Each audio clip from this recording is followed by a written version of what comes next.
Kemudian 3.9 itu terkait dengan reaksi redoks dan tata nama senyawa. Lalu kemudian di sini 3.10 yakni tentang hukum-hukum dasar kimia.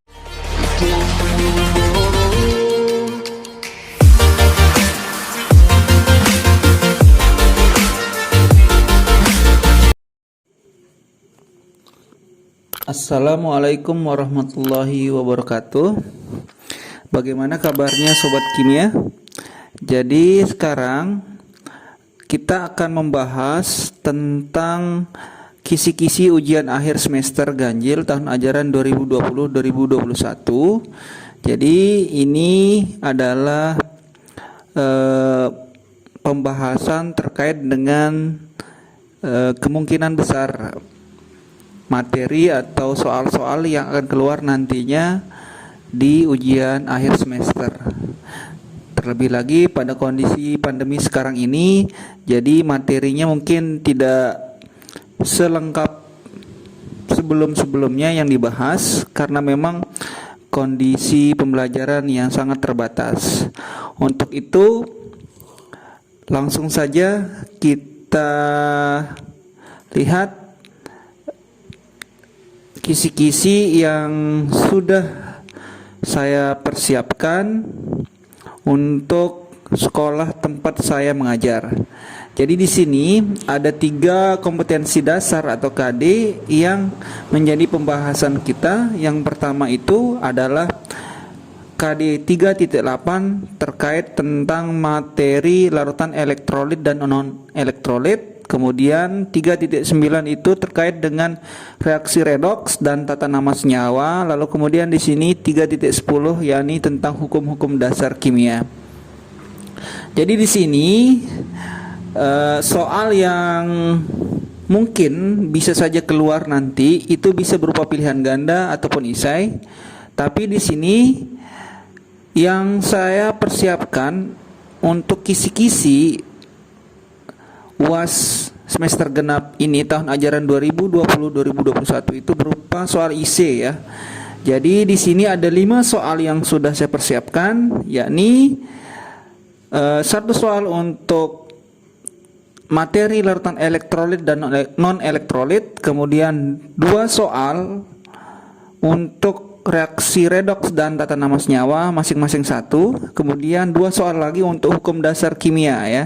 Jadi di hukum dasar kimia itu ada 5, namun yang mungkin bisa saja keluar itu ada 2 ya. Ini yakni di sini yang saya prediksikan itu adalah hukum perbandingan tetap dan hukum kelipatan perbandingan ya.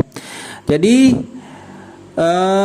langsung saja kita fokus ke indikator soal. Jadi kalau kompetensi dasar ini masih terlalu umum, jadi langsung saja ke indikator soal karena di indikator soal ini sudah mendekati 80% soal yang kemungkinan bisa saja keluar. Di mana di sini di indikator soal itu pertanyaannya terkait dengan data yang sudah disajikan, kemudian nanti ada beberapa pertanyaan yang harus dan mungkin juga bisa keluar, yakni yang pertama jenis larutan, daya hantar, cara pengujian dan identifikasinya, atau mungkin contoh soal.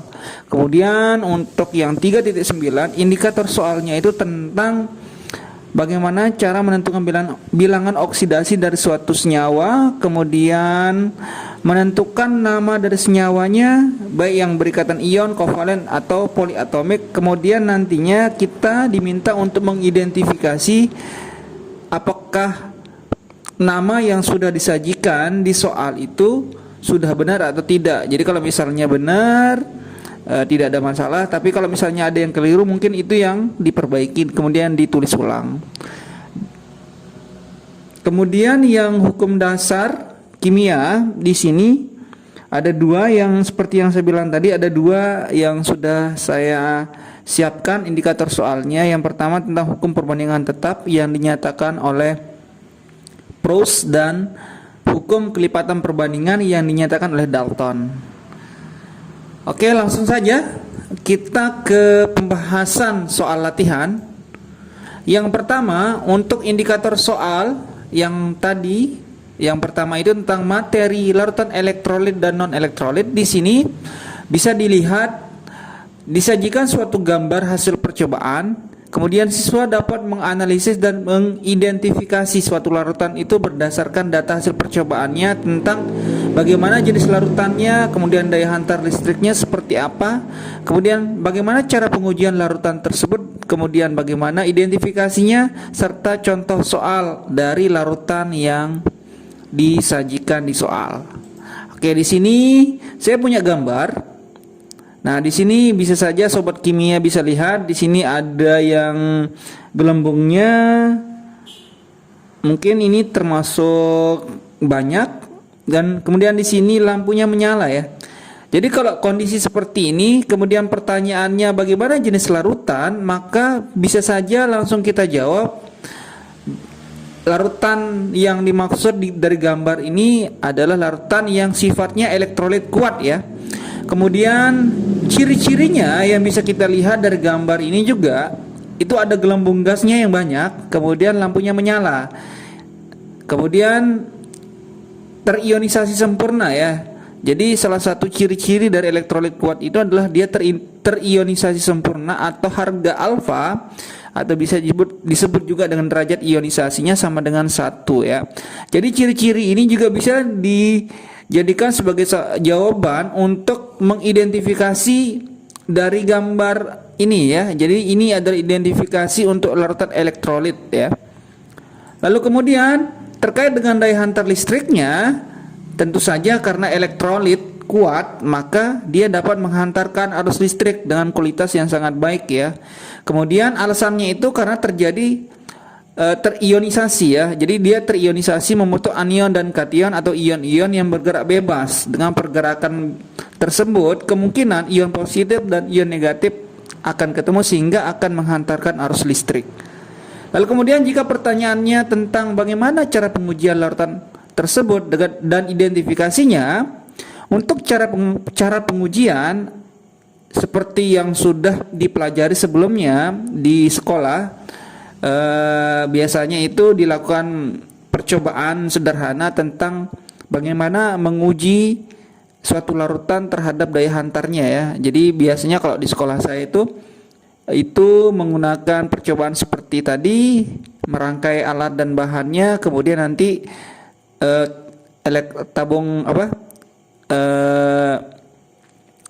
batang elektrodanya itu kemudian dicelupkan ke dalam larutan tertentu, kemudian tinggal dilihat saja apakah dia bisa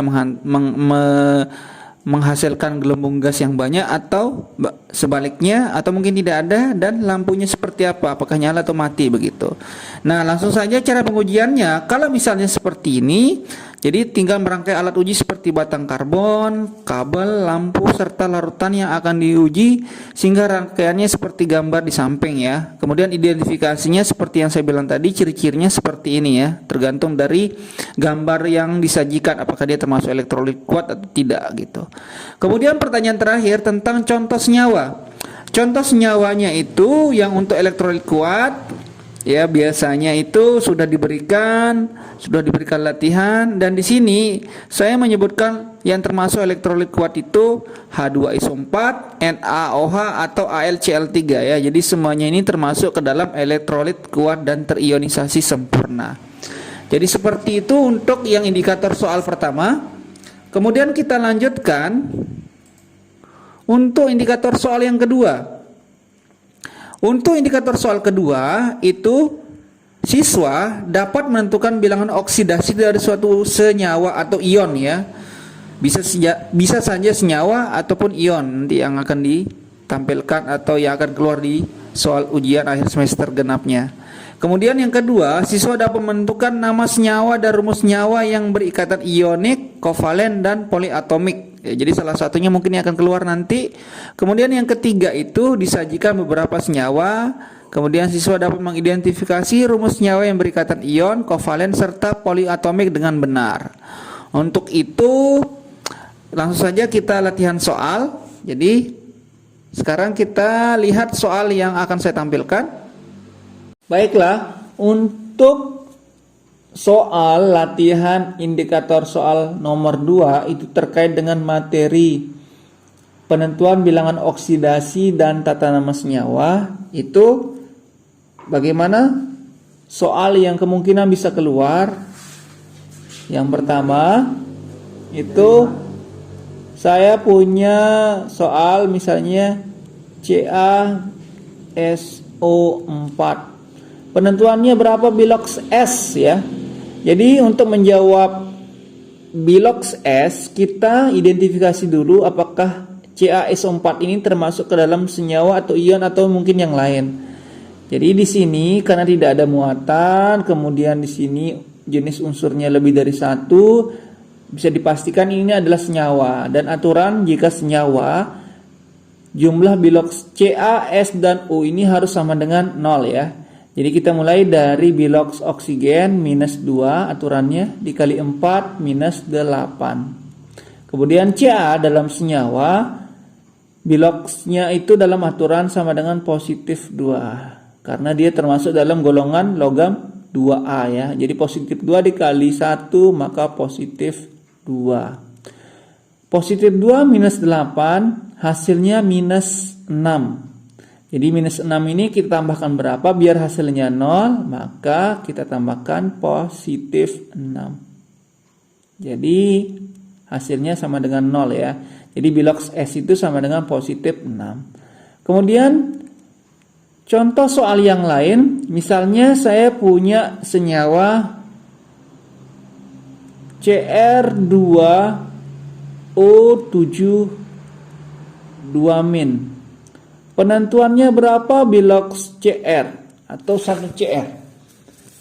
Maka untuk menjawabnya, identifikasi dulu apakah ini termasuk ke dalam ion, senyawa atau yang lain. Nah, di sini gampang saja ya. Di sini kita lihat ada muatan.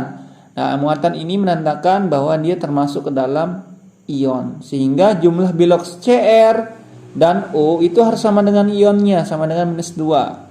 Jadi, cara menjawabnya kita mulai dari oksigen dulu. Oksigen itu aturannya minus 2. Dikali 7 maka minus 14. Min 14 tambahkan berapa biar hasilnya minus 2? Kita tambahkan positif 12.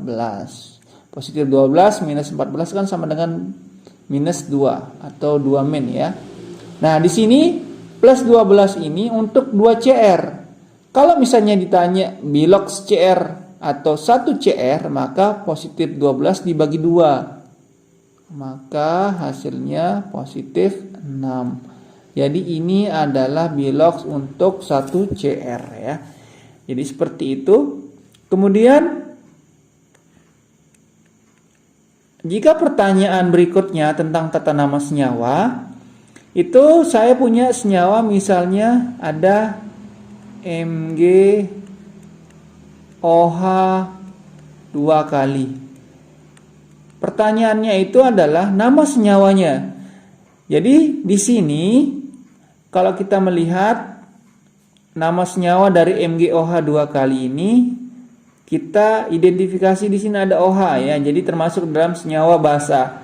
Aturan senyawa basa itu jadi tinggal menyebutkan nama logamnya atau ion positifnya itu Mg. Jadi Mg itu adalah magnesium ditambahkan kata hidroksida ya. Jadi magnesium hidroksida. Jadi seperti itu. Kemudian contoh senyawa yang lain misalnya Al2S3. Nah, di sini untuk menentukan namanya seperti trik kemarin di video sebelumnya, pertama kita harus tentukan dulu di sini ada logam apa tidak. Jika ada logam, nah di sini logamnya Al ya. Jika ada logam, tentukan logamnya berasal dari golongan A apa golongan B. Nah, Al itu termasuk ke dalam golongan logam 3A ya. Jadi tata namanya tinggal menyebutkan nama logam disertai dengan nama non logam ya.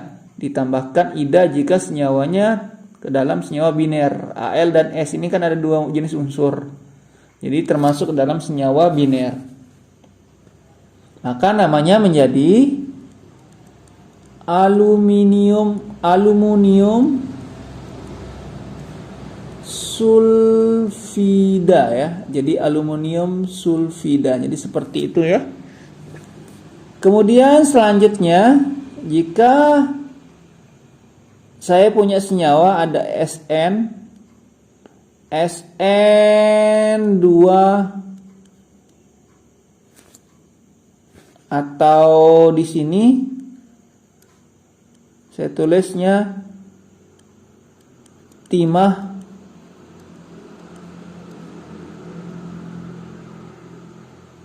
dua oksida. Jadi timah dua oksida ini kita diminta untuk menentukan rumus senyawanya. Jadi bagaimana caranya? Jadi caranya pertama itu adalah kita lihat di sini ada angka Romawi, berarti di sini menandakan bahwa timah itu atau Sn itu muatannya positif 2 ya. Kemudian di sini oksigennya itu minus 2 atau 2 min. Nah, di sini muatannya sama. Jadi langsung saja kita tulis jadi SNO. Jadi seperti itu ya. Kemudian berikutnya, jika di sini pertanyaannya itu adalah kita diminta untuk menentukan apakah rumus senyawa dan nama senyawanya sudah tepat atau belum ya. Jadi kita punya K3PO4. Lalu kemudian di soal ditulis namanya kalium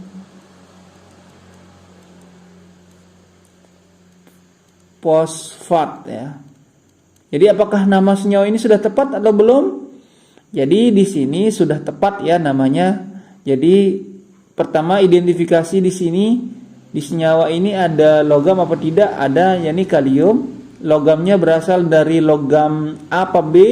Jadi ini termasuk ke dalam logam golongan 1A sehingga namanya tinggal menyebutkan kalium fosfat ya. Jadi nama unsur diikuti dengan nama non logamnya atau ion poliatomik di sini ya, PO4 itu fosfat.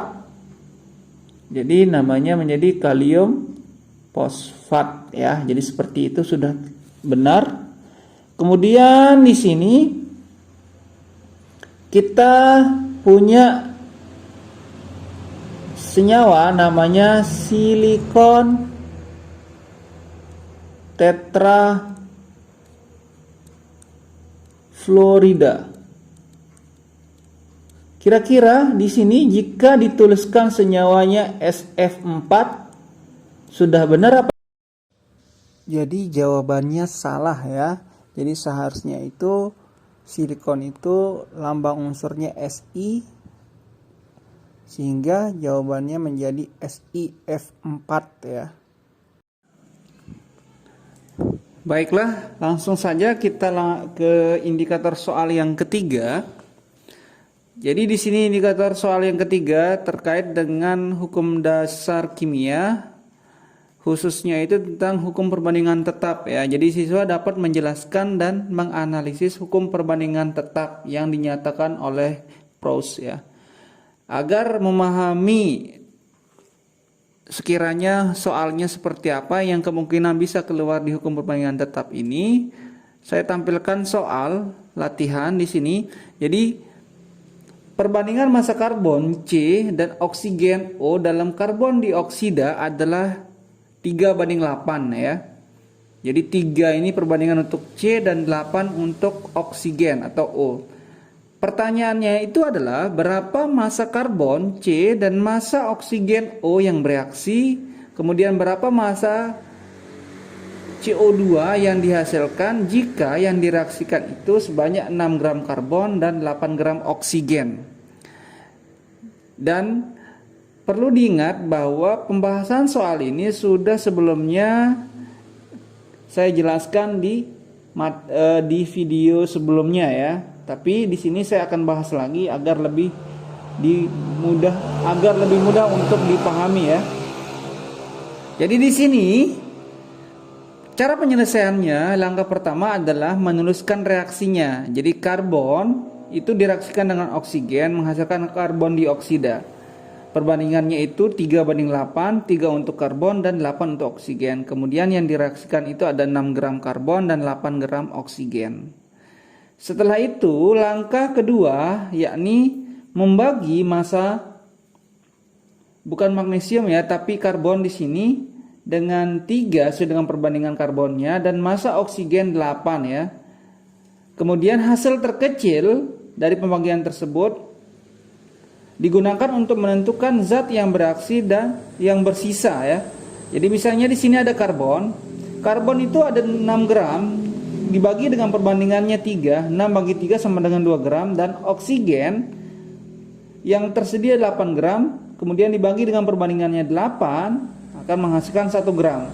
Di sini dari hasil pembagian tersebut dapat dilihat bahwa oksigen menghasilkan massa lebih sedikit sehingga oksigen dijadikan sebagai reaksi pembatas atau zat yang habis bereaksi.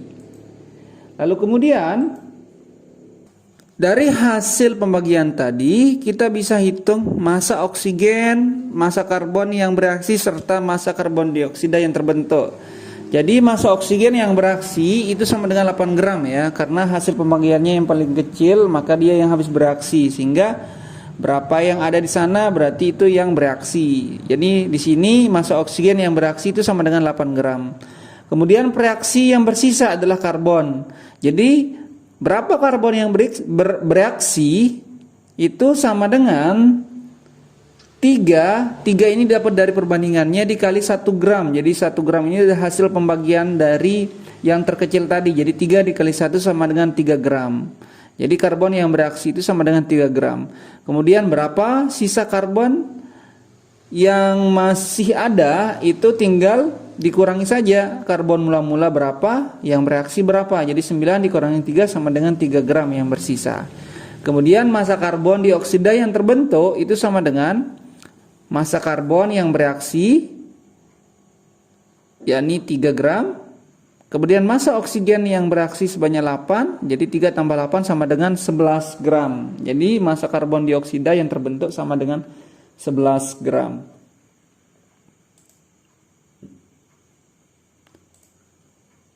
Kemudian berikutnya untuk indikator soal yang keempat, itu siswa dapat menjelaskan dan menganalisis hukum kelipatan perbandingan dengan benar ya.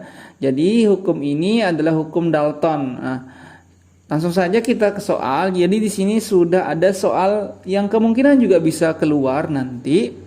Jadi saya tampilkan soal yang ini. Jadi ada karbon bereaksi dengan oksigen di mana dia dapat membentuk 2 senyawa, yakni CO dan CO2. Massa C pada senyawa CO adalah 40% dan massa C pada senyawa kedua adalah 60%. Jika unsur C dibuat sama, maka tunjukkan hukum Dalton dapat berlaku untuk kasus tersebut. Jadi di sini kata kuncinya itu adalah unsur C ya. Jadi unsur C-nya yang dibuat sama. Jadi ini materi juga sudah saya bahas di video sebelumnya. Jadi mirip sekali. Jadi langsung saja kita bahas penyelesaiannya. Langkah pertama itu adalah membuat tabel ya. Jadi tabelnya di sini senyawa yang pertama CO dan CO2. Persentase C-nya itu 40% dan 60%. Jadi pertama di senyawa pertama 40% untuk C, di senyawa kedua 60%. Ingat jumlah maksimal persentase itu kan 100%. Jadi kalau misalnya untuk senyawa CO, C-nya 40%, maka O-nya sama dengan 60% ya. Kalau di senyawa kedua C-nya 60%, maka O-nya sama dengan ya. Jadi langsung saja sama dengan 40%. Kemudian seperti saya bilang tadi, kata kuncinya itu adalah jika unsur C dibuat sama. Jadi unsur C-nya dibuat sama, maka kita kalikan dengan angka sesuai agar C-nya sama ya. Jadi langsung saja di sini 40 sama 60 itu kelipatan terkecilnya itu 120 ya. Jadi 40 dikali 3 sama dengan 120, 60 kali 2 sama dengan 120. Karena di sini dalam satu senyawa maka pengalinya harus sama. Jadi 60 dikali 3 sama dengan 180 dan 40 dikali 2 sama dengan 80. Kemudian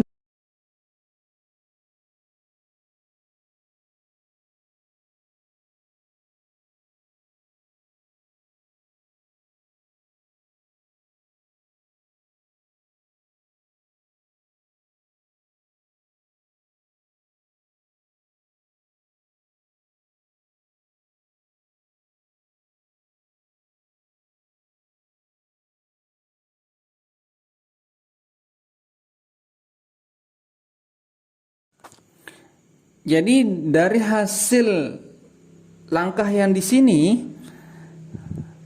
jika massa C pada CO dan C pada CO2 itu sama, yakni 120 dan 120, maka perbandingan O untuk CO atau senyawa pertama dengan O untuk CO2 atau senyawa kedua itu sama dengan 180 berbanding 80 ya. Jadi 180 banding 80 itu sama dengan 9 banding 4. Artinya di sini sama-sama dibagi 20 ya. Jadi 9 banding 4. Sehingga perbandingan ini adalah perbandingan bulat dan sederhana.